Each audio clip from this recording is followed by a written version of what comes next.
December 20th, 1956. I was walking home one night with my friend Sarah. A man approached us in the car. He was old and ugly looking, and I remember what my mother told me about the Grimes girls. We were never to talk to strangers. He asked us if we needed a ride. Sarah almost said yes, but I shut her up and took her hand, bringing her with me as fast as possible into the woods, into safety. There was no way I was going to go missing like those other two girls. Hey guys, welcome back to my channel. So we're going to get right into our unsolved mystery for today, and it is about the Grimes sisters. On December 17th, 1956, the Grimes sisters went to see a brand new film. They were obsessed with Elvis Presley, so they went to see his brand new film, Love Me Tender. And they had already seen it several times, but they decided to go see it again at Chicago's Brighton Theater. When they didn't arrive home at midnight, their mother got really worried, and then at 2 a.m. when they still didn't arrive home, she told the police, and a citywide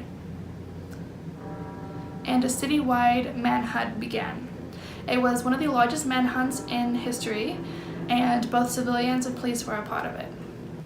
A friend of theirs, Dorothy Weiner, saw them at the theater, and they were both fine. Nothing was wrong with them. So she assumed that they would go home and everything would be fine. The search eventually stopped, and police had no leads for about a month.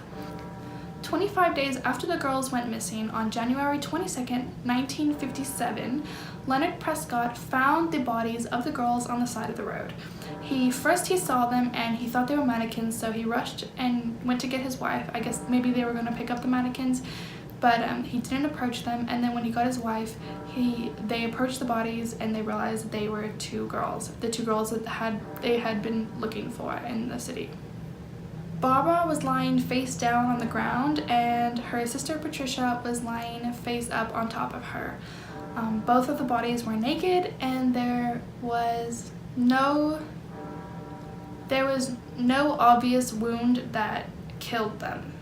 There was a snowfall about 2 weeks before, and so it is assumed that their bodies had been there since the snowfall, since before that no one had seen any bodies on the road. The last food in their stomach was the food that their mother, Loretta Grimes, gave them before they died, so it's assumed that they died within several hours of going to the theater.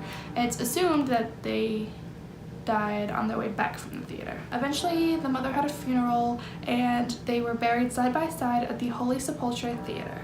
The mother eventually volunteered at a prison and promised herself and many other people that she would not rest until she found her daughter's killer. She died before this was accomplished. There was no agreement on the cause of death. There were no major injuries to the bodies that showed that's what they had died from.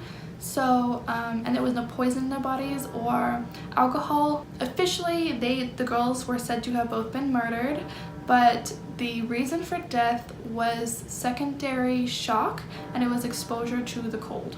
So while there were no wounds on their bodies, it was still a murder because the bodies were found naked, and one autopsy did mention that Barbara probably engaged in sexual intercourse before her death, but it is not known if it was forced upon her or if it was consensual.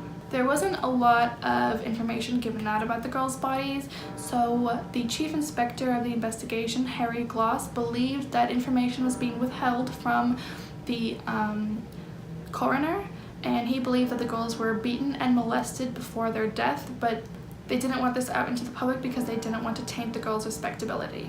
Because of his insinuation, he was fired from the case, and eventually he was deputized by a sheriff to work on the case again, but for no pay.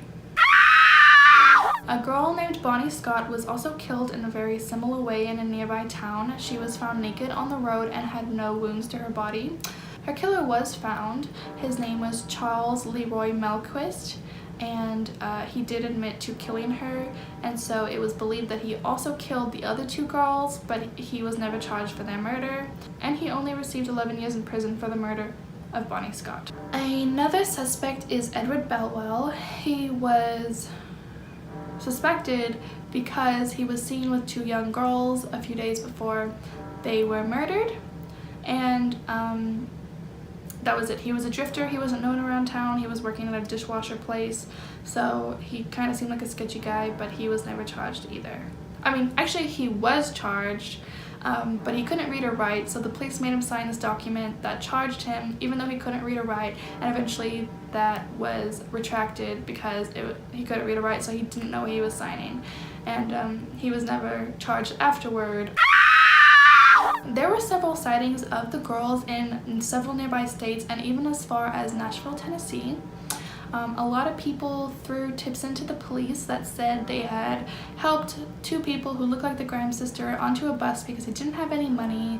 They said that they saw them in places. So it was assumed that the girls ran away, especially with the Nashville, Tennessee sighting. It was assumed that the girls ran away to meet Elvis Presley because they were so obsessed with him. The next theory is that a sexual predator found them while they were walking home, molested them, abused them, and then left them in the road to die without their clothes. And they were probably so shocked from the abuse or the molestation that they just laid there and died. If you are interested in the case, there is still a Facebook page open that is dedicated to solving this murder. It is called Help Solve the Chicago Grimes Sisters Murder. And so if you're interested, look it up, check it out. If you have any information, then help them.